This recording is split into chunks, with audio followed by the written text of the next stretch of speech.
The trip naturally begins at Denver, the great railroad center of Colorado, and a city of more than ordinary attractiveness.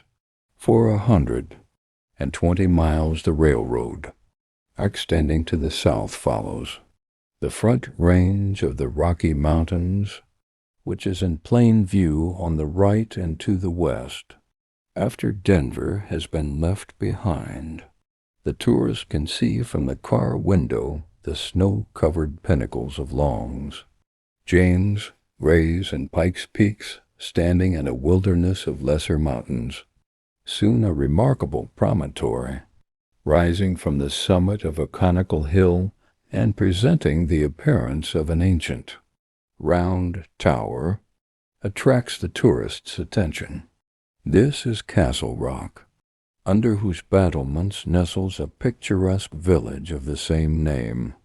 Beyond Castle Rock the country becomes more broken, the ascent being now begun at what is known as the Divide, a range of hills extending eastward into the plains and rising to an elevation of 7,500 feet. Curious formations of sandstone frequently occur, the most notable of which is called Casa Blanca, and can be seen on the right between Greenman Station and Palmer Lake.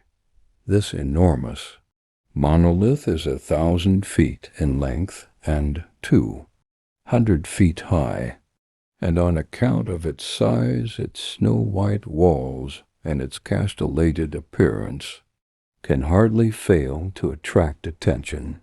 On the summit of the Divide is Palmer Lake, a lovely little sheet of water, so equally poised that its waters flow through outlets, northward into the Platte and southward into the Arkansas. Here has been established a pleasant summer resort, and here also is Glen Park, where assemblies are held each summer, modeled on those of the well-known Chautauqua. Center of Pike's Peak, beyond Palmer Lake, on both sides of the track, may be seen wonderful formations of brilliant red sandstone, taking the form of castles, fortifications, and towers. One of the most striking of these has been named Phoebe's Arch, being a great castle-like upthrust of glowing red rock, through which there is a perfect natural archway. The descent of the Divide to Colorado Springs is through an interesting country, the mountains to the west and plains extending to the east. As Colorado Springs are approached, the great gateway to the Garden of the Gods can be seen to the right, and Pike's Peak, rising to an altitude of 14,147 feet, its summit white with snow, attracts instant attention. A side trip can here be taken, at nominal expense, to Manitou Springs, 5 miles distant, the famous watering place of the West, a pleasure resort possessing wonderful effervescent and medicinal springs, and surrounded by more objects of scenic interest than any resort of a like character in the Old or New World, including Garden of the Gods, Glen Eyre, Red Rock Kagan, Crystal Park, Ruxton's Glen, Williams Kagan, Manitou Grand Caverns, Cave of the Winds, Ute Pass, Rainbow Falls, Bear Creek Kagan, Cheyenne Mountain, Pike's Peak, and hundreds of others, to name which space is lacking.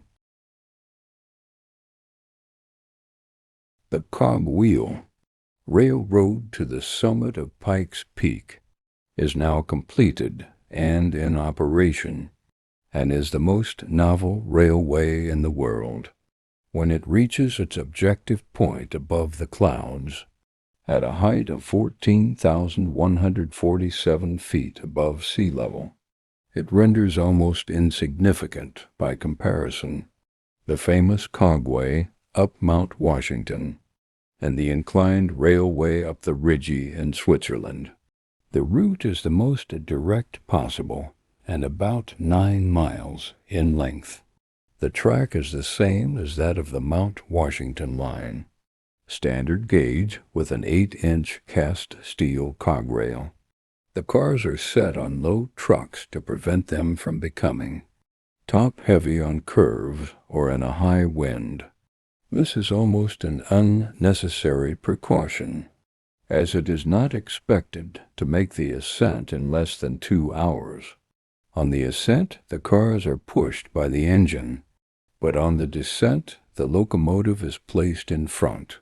The engine achieves the tremendous grades by means of a cogwheel, which fits into the cog rail. This mountain road is a great attraction, added to the many which already render Manitou the greatest summer resort of the mid-continental region. The run from Colorado Springs to Pueblo is down the valley of a pretty little stream, the Fontaine qui Boit, along whose banks are situated rich farms, or as they are universally termed in the West, ranches, on which large crops are grown through the medium of irrigation. 100 miles to the westward may be seen the faint blue outlines of the Greenhorn range of mountains, while to the eastward stretch the plains, the view of which is limited only by the horizon. Pueblo is the great manufacturing city of central Colorado. It has one of the largest steel manufactories in the world, and a number of extensive smelters. Its close proximity to coal and iron mines, and the fact that it has become a railroad center of much importance, makes the future of the city exceedingly bright and promise. With a population of over 20,000, constantly increasing, and with the energy and push of its citizens, it cannot fail of achieving the greatest prosperity Vitae Pass. From Pueblo, 120 miles distant from Denver, the journey is continued to the south, still across a level country, and to the left the Spanish Peaks soon rise to view.